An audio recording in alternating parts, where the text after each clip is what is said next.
Parliamentary affairs के union minister Prahlad Joshi ने 31 अगस्त को अनाउंस किया कि 18 से 22 सितंबर को पार्लियामेंट का एक स्पेशल सेशन आयोजित किया जाएगा। यूनियन मिनिस्टर ने कहा कि इस स्पेशल सेशन में कुछ महत्वपूर्ण मुद्दों को डिस्कस किया जाएगा तथा सरकार जल्द ही इसके बारे में बताएगी कि किन मुद्दों को डिस्कस किया जाएगा। सभी विपक्षी पार्टियां तथा पॉलिटिकल एक्सपर्ट अपने अपने कयास लगा रहे हैं कि स्पेशल सेशन का एजेंडा क्या रहने वाला है। यहाँ तक कि कांग्रेस की श्रीमती सोनिया गांधी ने सरकार को एक लिस्ट भी भेजी है जिसमें उन मुद्दों का जिक्र किया गया है जिन पर वो चाहती हैं कि स्पेशल सेशन में डिस्कशन हो। जनरली होता क्या है कि जब भी हमारे देश में पार्लियामेंट का कोई स्पेशल सेशन बुलाया जाता है तो स्पेशल सेशन से कुछ दिन पहले सरकार द्वारा सभी पार्टियों की एक मीटिंग बुलाई जाती है और उस मीटिंग में स्पेशल सेशन में डिस्कस होने वाले मुद्दों पर सहमति बनाने का प्रयास किया जाता है। हमारे देश में पार्लियामेंट सेशन के बारे में सही से समझने के लिए हम पहले बात करते हैं कि आखिर पार्लियामेंट सेशन बुलाए कब जाते हैं। हमारे देश में पार्लियामेंट सेशन को बुलाने का कोई फिक्स कैलेंडर नहीं है। 1955 में एक लोकसभा कमेटी द्वारा पार्लियामेंट सेशन को बुलाने को लेकर एक टाइम टेबल का प्रस्ताव रखा गया था। इस प्रस्ताव में बजट सेशन 1 फरवरी से आरंभ होकर 7 मई तक चलना था। मानसून सत्र का टाइम 15 जुलाई से लेकर 15 सितंबर तक तथा विंटर सेशन को 5 नवंबर या फिर दिवाली के बाद चौथा दिन, इनमें से जो भी बाद में हो, से आरंभ होकर 22 दिसंबर तक चलना था।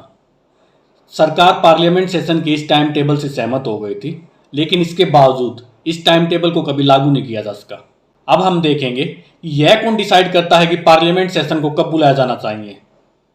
यह सरकार तय करती है कि पार्लियामेंट सेशन कब से स्टार्ट होगा और कितने दिन तक चलेगा। पार्लियामेंट्री अफेयर्स की एक कैबिनेट कमेटी यह डिसीजन लेती है।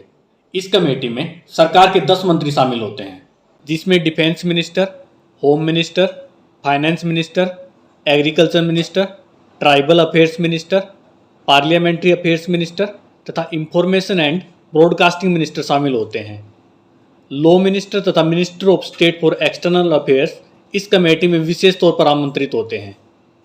एक बार डिसीजन लेने के बाद यह कमेटी राष्ट्रपति को अपने डिसीजन के बारे में बताती है और फिर राष्ट्रपति संसद के सदस्यों को पार्लियामेंट सेशन की जानकारी देते हैं।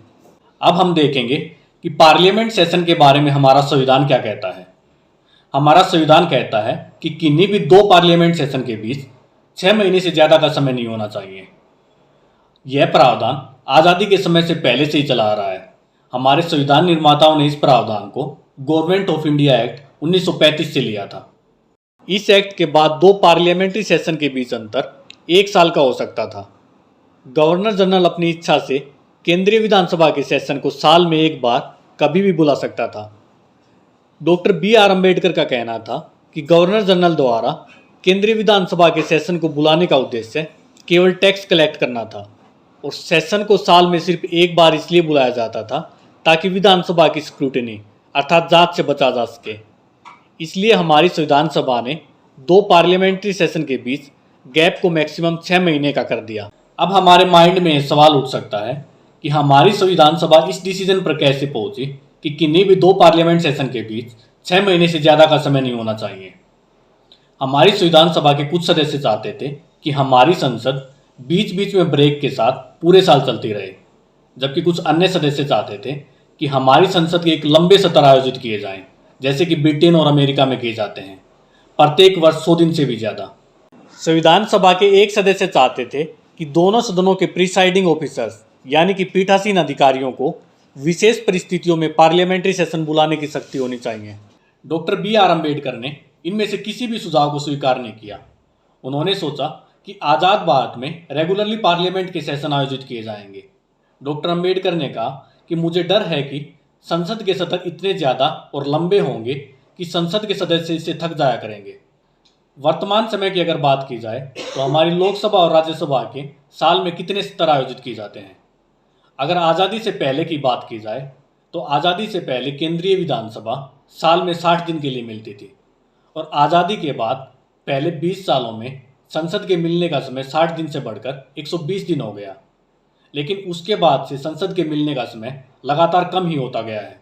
2002 से 2021 के बीच प्रत्येक वर्ष लोकसभा के एवरेज वर्किंग डेज 67 दिन थे।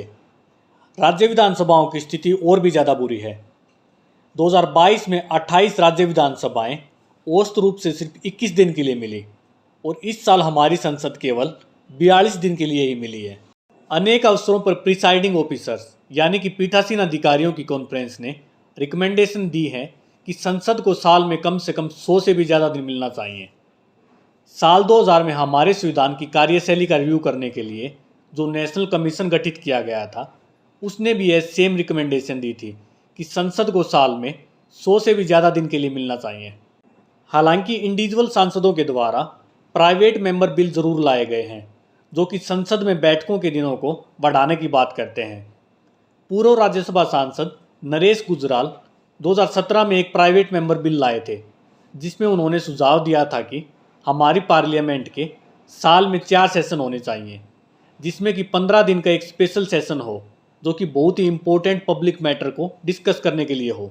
अगर 1955 में लोकसभा कमेटी की रिकमेंडेशन मान ली होती तो हर साल 8 महीने पार्लियामेंट का सेशन चलता। अमेरिकी कांग्रेस तथा कनाडा, जर्मनी और यूके की पार्लियामेंट पूरे वर्ष सेशन में रहती हैं तथा इनके पार्लियामेंट सेशन का कैलेंडर वर्ष की शुरुआत में ही तय हो जाता है। अब लास्ट में हम ये देखेंगे कि पार्लियामेंट का स्पेशल सेशन क्या होता है। हमारे संविधान में स्पेशल सेशन शब्द का प्रयोग नहीं किया गया है। पार्लियामेंट के स्पेशल सेशन सरकार के द्वारा स्पेशल ओकेजन पर बुलाए जाते हैं। जब संसद के दोनों सदनों का सत्र चलता है तो प्रिसाइडिंग ऑफिसर्स यानी कि पीठासीन अधिकारी अपने अपने सदनों की अध्यक्षता करते हैं। पीठासीन अधिकारी ही ये डिक्लेयर करते हैं कि सदन का सत्र लिमिटेड होगा तथा क्वेश्चन ओवर सेशन के लिए अवेलेबल नहीं होगा।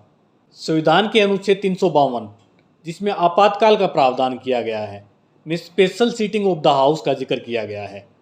हमारी संसद ने 1978 में 44वें संविधान संशोधन के जरिए special sitting of the house शब्दों को संविधान में शामिल किया था।